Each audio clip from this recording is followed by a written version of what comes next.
Hi all, and welcome to the physics videos on molecules and matter. This first video is looking at states of matter and density, so hopefully pretty straightforward stuff. First thing I just want to talk about is what matter is. Matter is pretty much everything. Everything you can see, you can touch. You are made from matter. The table, the laptop, the TV, all those things are made of matter. It's stuff, basically. And that stuff is made of particles, small building blocks. Quite often, those particles are actually atoms, but we'll keep away from the idea of atoms now, and we're only going to talk about particles. The arrangement of those particles will affect the properties of that matter. So the behavior, the characteristics of that matter are affected by how the particles are arranged. And the other kind of idea we just need to be aware of to start off with is that there are forces holding these particles together, sometimes called intermolecular forces. Or these forces are going to keep the particles from either moving, or they're going to allow the particles to move a little bit. Okay, so getting straight into it, we've got the three states of matter that we need to be aware of. We've got solids, obviously liquids and gases. And although I don't have the arrangement written down, you can pretty much work it out from these diagrams. So with solids, what we need to remember is that these particles are regularly arranged. So they're arranged in rows. They're all touching. And something you can't see from this diagram is that they're only allowed to vibrate. They're not able to move from point A over here to point B over here. Those particles are kept in a position, and they're kept in position by those forces. So solids have very, very strong forces holding them together. So what do you need to remember about the solids arrangement?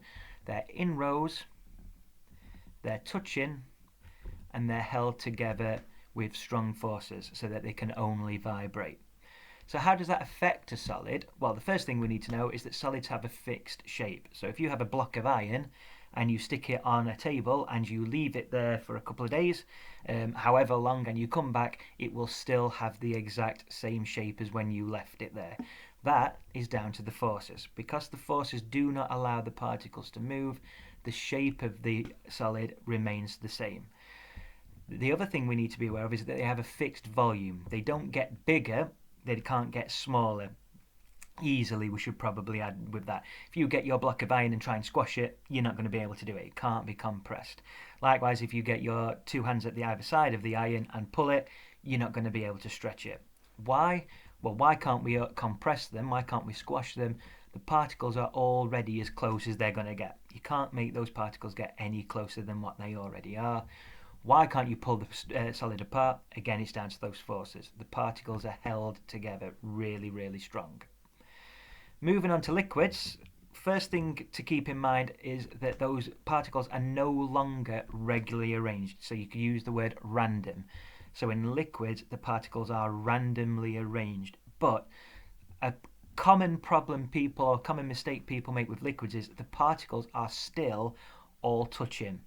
It's easy to make that mistake with a diagram because quite often diagrams are two-dimensional and it can get quite difficult to show all the particles touching each other. So this one's not a bad diagram. So we need to know that they're randomly arranged, but they're all touching still. But now the particles are allowed to move. They can move around the bottom of the container. So what does that tell you about the forces? Well, in a solid, you have very strong forces holding the particles in a rigid structure. Here, the forces must be weaker because now the particles can move past one another, but they're allowed to move nonetheless. So what does that mean for the properties? Well, liquids flow. If you have some water and not in a cup and you just put it on a table and go away and come back, the water will have flowed all over the place. It will have taken, we would have taken any shape, it will have just spread out over the table. It won't be the same shape as the cup, for example, that you had it in originally. Why is that the case? Well, again, the particles can move. Weaker forces now mean that the particles can move about. So if you were to pour a glass of water on your table, the water would spread out. However, they still have a fixed volume. So in other words, they can change shape, but the volume can't change. Why can't we squash them? Well, the particles are once again together. They're once again as close together as they're going to get. So you can't squash a liquid, but you can't also pull it apart. And again, that's down to the particles, or the strength, I should say, sorry, of the forces holding that liquid together. Moving on finally to the gases, well, you can see straight away gases not touching, and not only are they not touching, they're able to move about very, very freely. They're in a random, again, arrangement. So what does that mean for the properties? It means they can float. Again, the particles, if you have a gas in a beaker with a lid on and then you remove the beaker's lid, the gas will take the shape of the room. It will flow about, it will move about. Why? Again, there's very little, if any, forces holding these particles together. They can as well be compressed. You can squash these so they don't have a fixed volume like solids and liquids. Why can we squash them? Because there's space in between the particles. Why can they get bigger? Again, there's no forces holding those particles together. So if you remove the lid from your beaker that's got a gas in it, the gas will start to move out into the air. Next thing is this idea about density. So density is essentially how much mass or how much material you have in a given space. So imagine two blocks, one block made of iron and an identical size block made of wood. They're not going to weigh the same. The iron block will feel a lot heavier than the wood block, even though they are the same size or the same volume. That is because the particles in iron are much more tightly compacted, and therefore you've got more particles or more material in the same volume. So in terms of the definition for the exam, you just need to remember it's how much mass is in a given volume. Now, for the most part, solids are most dense, gases are least dense. And again, if you look over here, you can see why. In this given area, we've got 1, 2, 3, 4, 5, 6, 7. We've got 49 blocks there, or particles in that given space. Here, in the same volume, you have much fewer particles. So that would be less dense. Most materials, iron, copper, aluminium, are almost dense while they are solid. When they get to become liquid, they spread out a little bit, the particles, and so they become less dense. As they become gases, they boil, they spread out even more, so they're even less dense.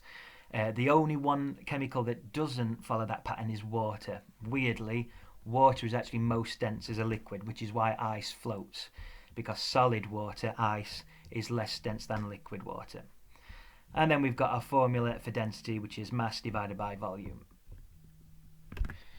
Okay, and the last thing you need to know with this topic is how to investigate density. So it is a core practical.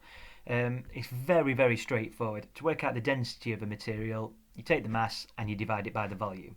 So an exam question might say you've been given a block of something, work out the density of it. And you need to find out how you would work, or you need to say, sorry, how you'd work out the mass and how you'd work out the volume.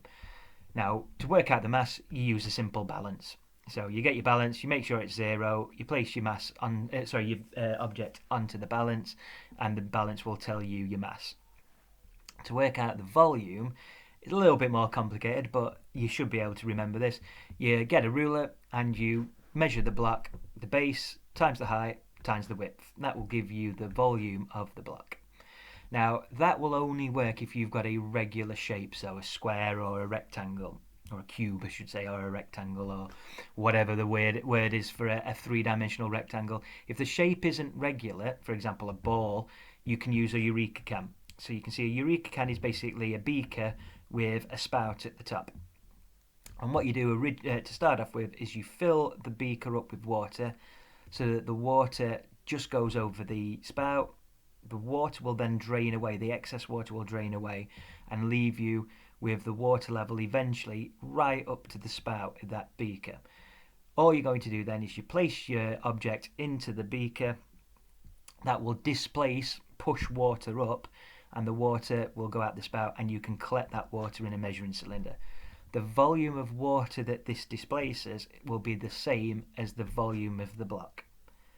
So that's how you would work out the volume of an irregular object. Fill up a eureka can with water, place the object into the eureka can, collect the water that's displaced in a measuring cylinder, and there you go.